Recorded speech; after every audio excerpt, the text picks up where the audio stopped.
বন্ধ টুইটার দেব না, বন্ধ দেব না।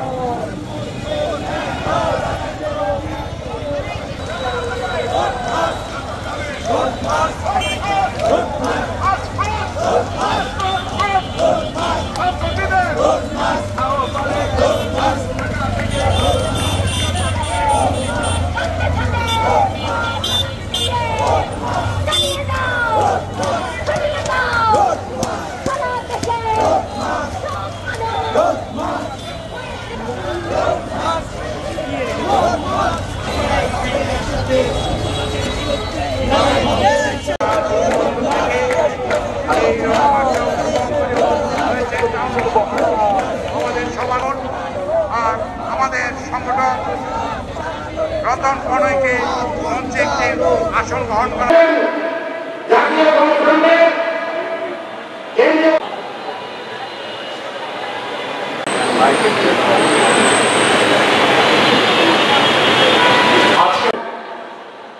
তবু বারংবার ভাবে সকলেই যদি আমরা এই রোড মার্চ যে কারণে হচ্ছে সেই কথাটি বলি, সকল জনগণের সামনে ঐক্যবদ্ধ প্রতিরোধ গড়ে উঠতে পারে।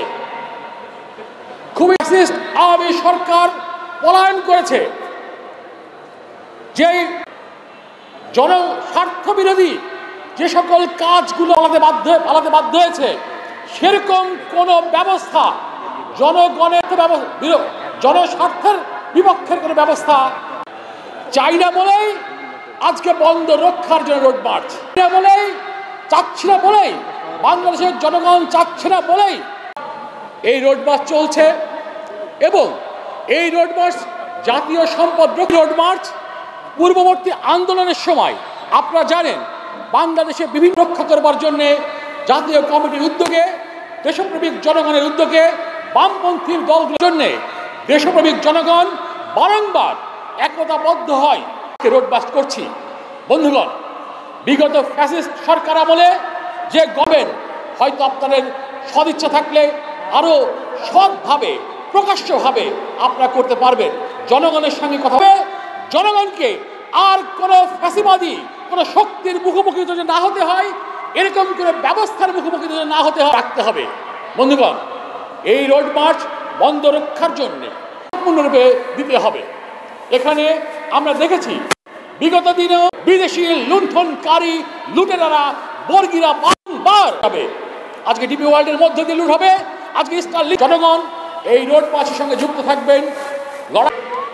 রোড মার্চের সাথে অংশগ্রহণ করছেন কেন্দ্রীয় কমিটির সদস্য সচিব রাজু আহমেদ, জাতীয় শ্রমিক ফেডারেশন বাংলাদেশ,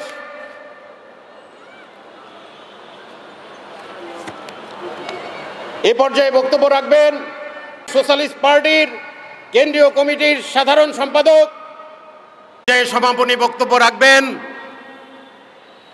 বিরোধী দেশপ্রেমিক জনগণের কুমিল্লা জেলা শাখা সুজাত আলী।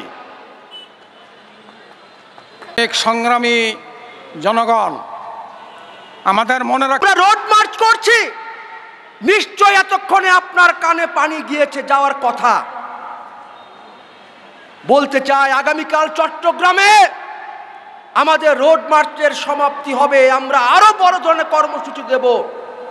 আজকে রাত আগামীকালের মধ্যে আমাদের এই চট্টগ্রাম সমাবেশের আগেই আপনি ঘোষণা দেন চট্টগ্রাম বন্দর কাউকে দেওয়া হবে না, করিডোর কাউকে আমরা দেব না, সুস্পষ্ট ঘোষণা দেন।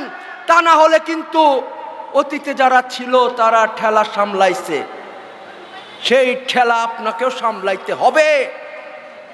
তাই আজকে বন্দর রক্ষার জন্য যে সংগ্রাম, করিডোর রক্ষার জন্য যে সংগ্রাম, করিডোর না দেওয়ার বিরুদ্ধে যে সংগ্রাম আমরা করছি, সেই সংগ্রামে আমরা বিজয়ী হব।